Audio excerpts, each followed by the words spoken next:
Hello, and welcome to the first episode of Biz Blogcast. I'm your host, Jason Bass, business strategist and entrepreneur. Biz Blogcast's mission is to be a resource for starting, operating, financing, and expanding your business.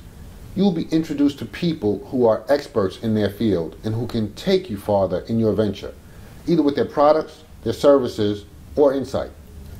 Biz Blogcast can be viewed by visiting bizblogcast.com, on YouTube with the keyword Biz Blogcast, and soon on iTunes.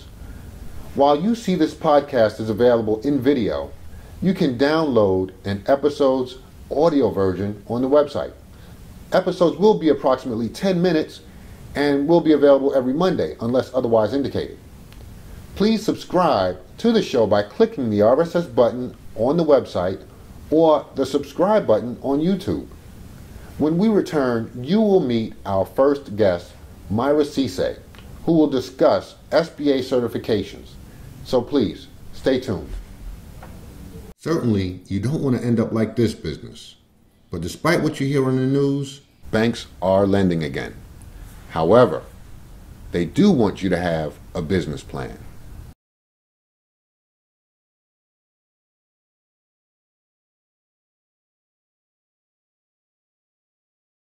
Hello, we're back, and I have Myra Cisse here from 8A The Easy Way. Yes. Right? 8atheeasyway.com, and she is going to actually give us some insight on 8A certification by the SBA. Mm-hmm. So, but before we do that, why don't you tell us what you do at Certification Consultants there? Well, what I do is I help women, minority, and veteran business owners who wish to go into the federal government to get additional business. I help them with the certifications they need to do that. These business owners are already running a successful business and are looking to now take their business into the federal marketplace. And by working with me, what they end up doing is saving the time it takes to do this time-consuming process and outsourcing that non-revenue generating activity to a professional. Oh, that's awesome. That's awesome. And I'm sure that they get more benefits by getting certification, which we'll talk about later. But, absolutely. How did you actually get involved in this? I mean, this is, it's kind of a niche area and a lot of people don't know about, but how did you get involved? When I finished up my MBA program in 2010, I was kind of searching for something else to do. I've got a 20-plus year career in banking and was just not quite feeling fulfilled, and had worked with business owners for the previous 6 years and knew that was kind of my passion, but knew I wanted to get back into business for myself. My brother and I had a small business of our own, and I had successfully navigated us through the minority certification process and had done all the research and laid the foundation for getting our 8A certification. We were just waiting on our 2-year time frame. And, when we decided to go to our respective careers after dissolving our business, I still was unfulfilled and knew I wanted to get back into being an entrepreneur, but just didn't know where. I was having a conversation with a friend of mine one day who's in a closely held business with his father, and he was talking about how inundated he was, and he just wishes he could pay somebody to do these certifications for him, and it was like a brick hit me. I was like, oh my gosh, I could be that person. Right. I could do for others what I did for myself. And that's how opportunities, I tell people all the time, you should listen to what people are saying, because there's an opportunity somewhere in there. Absolutely. And whenever there's a point of pain, if you could help take that pain away, then that's basically an opportunity there. Let's talk about the benefits, though, of certifications. Because there are a lot of minority, woman-owned organizations out there, and I think a lot of people just don't understand what the benefits are tied to such certifications. I mean, there are different ones, so just go over a couple of the benefits that. Well, I mean, there's a lot of value for the right business. I mean, and what I tell people all the time is part of what I do is kind of have a conversation with them about what their business, what their strategic objective is with their business, and then we can tailor the certification that's going to best meet those needs for them. Okay. So, the business owner that has a manufacturing business, for instance, and they manufacture some kind of widget that can be used by military, for instance, they may be very well suited to position those goods to the federal government, maybe a military agency or a Department of Defense or any one of the 15 executive branches of the federal government. So by having a certification, what that does is it really gives them a competitive advantage because they're not competing with Boeing and other big giant companies that have, resources that that the small business owner doesn't have. They're competing against other small businesses like themselves for those contracts that are set aside. But now these businesses go across the gambit. I think because what will happen is some people will hear Boeing or Right.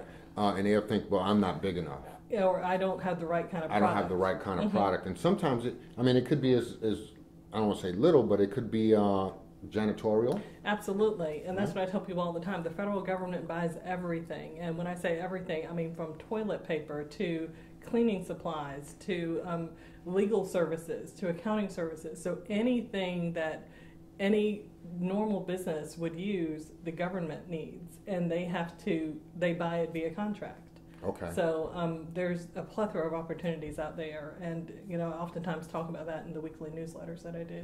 And I mean, something like this is probably, and not even probably, something like this is actually great when you have a downturn in the economy to Absolutely. have the government as a customer. We like to believe that the government will always pay us, right? Although some may question that, right? Yes. But nevertheless, it's still a good customer to have. It's yeah, especially to kind of supplement maybe some downturn or whatever in the economy. So definitely. Now let's talk about different types of certifications. I think and what certification consultants do. What are the different types of certifications out there? Well, there are a ton of different certifications. The ones that I provide to my clients are the 8A certification. That's for the 8A Business Development Program via SBA. SBA also has the Women-Owned Small Business Program. It's also known as WOSB or 8M. A lot of people refer to it that way. SBA has another one called Hub Zone certification. That's historically underutilized business zones. And that's for businesses located in certain areas that are trying to turn around and bring more economic opportunity to that particular area or sector, as well as the minority business enterprise, women business enterprise, and veteran and service-disabled veteran-owned small business. Now you have maps that would kind of, especially for those zone type segments, that you have maps, I'm sure that could be used. On the SBA website, there are a ton of tools that have that, and a newsletter that I did a few weeks ago, it shows, has tools and resources where you can click here, type in your zip code or your specific address, and it will let you know where you are, whether or not you're located in a hub zone. Okay. Well, I tell you this now. I've been to that SBA website, by the way, and it's a bear. Yes. I mean, and I'm very familiar. I'm well enthralled in everything that goes on with the SBA. I know what's going on there, but I've gone to that website, right? And there's just a ton of links, and people get lost. So I'm sure your help and guidance on that front would help them. And that's exactly why I tell people. I mean, it's not that you can't do it yourself, but it is your time more valuably spent in your business generating revenue? And the answer is always yes. I tell my clients, as I do business plans for others, I tell them stay in your lane. Right? Don't try to be the accountant as well as the person who gets the certifications as well as the people. Don't do that. Right. Stay in your lane. If you cook, you do the cooking. Right. So now let's talk about how they qualify again. What does a small business have to be? Well, generally, every one of the certifications that I do, you have to be considered small according to SBA's size standards. And of course, there's another link buried in that wonderful SBA website that we all know and love.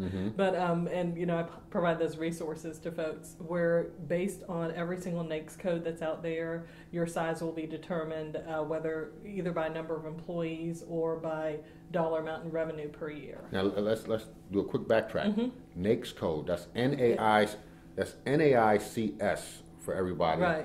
North American Industrial Classification Code. There you go. Sorry, I speak in acronyms. That's it. Well, that's why I had to catch you really quickly there. Now, if someone wants to learn more about your services, where do they go? They can go to my website. That's www.8atheeasyway.com. Okay. Or they can reach me by phone at 866-936-2135. And they can email me at Myra, that's MYRA, at 8atheeasyway.com. Excellent. I tell you, there's a lot of information, and you also have different seminars and sessions like that, right? Talk about that a little bit, just. I usually do a once-a-month training seminar here in the Gwinnett County area of Atlanta, Georgia. I am going to be taking that to the web. So Excellent. with Mr. Bass's help. Hey, you know what? We can facilitate whatever Right. works. If Right. I think it's an easy way to reach Right. people. Mm-hmm. And this is 8A, the easy way. So we want to make it easy, Easy. right? Exactly. So, all right. Well, thank you so much. I really Okay. appreciate well, you. thank you so much for having me. And everybody, please be sure to go to the website. All of the information is right here. Myra will be glad to answer any questions you have. I'm sure you'll find it invaluable, especially during these times. And we are on an uptick on this economy. I like to believe anyway. And with that, thank you so much for joining us. And I hope this was very informational for you. Thank you very much.